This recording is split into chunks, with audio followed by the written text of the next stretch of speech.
আজকে আমরা আলোচনা করব হুন্ডা ভেজেল গাড়ি নিয়ে। আসলে এই হুন্ডা ভেজেল গাড়ির কেন এত ডুয়েল ক্লাচের প্রবলেম হচ্ছে, আপনাদের যেহেতু গাড়ি আছে আর আমরা যেহেতু সার্ভিসিং দিই, আমরা আপনাদেরকে বিভিন্ন রকমের সমস্যাগুলো সম্বন্ধে আপনাদেরকে ধারণা দেবো, এটাই স্বাভাবিক। আর এটা যদি আমরা না দিই তাহলে কিন্তু আমাদের একটা ব্যর্থতা হয়ে যায়। তো যেহেতু আমরা রেগুলার আপনাদেরকে এরকম হাইব্রিড গাড়ি এবং নন হাইব্রিড গাড়ি বিভিন্ন রকমের ইনফরমেশন দেওয়ার চেষ্টা করি, তো বিশেষ করে স্পিড অটো কেয়ার সবসময় হাইব্রিড গাড়ি নিয়ে বেশি আলোচনা করে থাকে। এখানে বিষয় হলো, যখন আমরা একটা গাড়ি কিনতেছি তখন মাইলেজটা দেখে কিনতেছি যে আসলে কম মাইলেজ হলে মনে হয় ভালো, বেশি মাইলেজ হলে মনে হয় খারাপ, এরকম একটা ইস্যু আছে। তো আসলে এখানে মাইলেজটা ফ্যাট না, ফ্যাট হচ্ছে যে আপনি কোন এরিয়ার মধ্যে চালাচ্ছেন। যদি আপনি ঢাকা শহরের মধ্যে চালান কিংবা চিটাগাংয়ের মধ্যে চালান কিংবা রাজশাহীর মধ্যে চালান, এই এলাকাগুলোতে বেশি হুন্ডা ভেজেল গাড়িগুলার আপনার গিয়ারের সমস্যা হয়ে থাকতেছে, ডুয়েল ক্লাচের। তো এই গিয়ারের সমস্যা কিংবা ডুয়েল ক্লাচের সমস্যাটা কেন হচ্ছে সেটা যদি আমাদের না জানা থাকে, সেক্ষেত্রে আমরা গাড়িগুলো নিয়ে বিভিন্ন রকমের মন্তব্য করব, এটাই স্বাভাবিক নেগেটিভ সাইডে।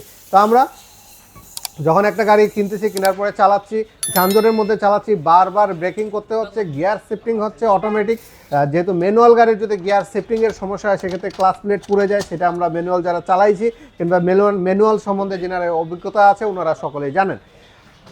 সেমভাবেই হুন্ডা ভেজেল গাড়িটাও কিন্তু একটা ম্যানুয়াল গাড়ির মতন হচ্ছে গিয়ার বক্সটা।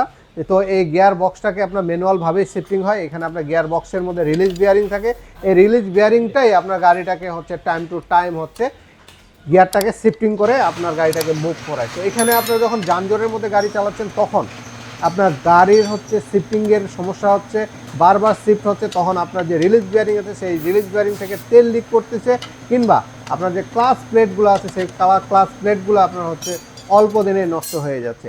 এরকম সমস্যার কারণে আপনার ডুয়েল ক্লাচগুলো বেশি প্রবলেম হচ্ছে।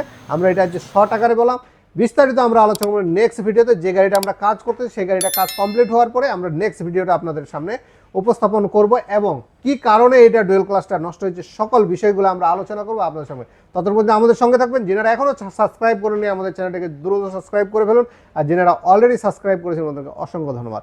সবাই ভালো থাকবেন, আমাদের জন্য দোয়া করবেন। ধন্যবাদ।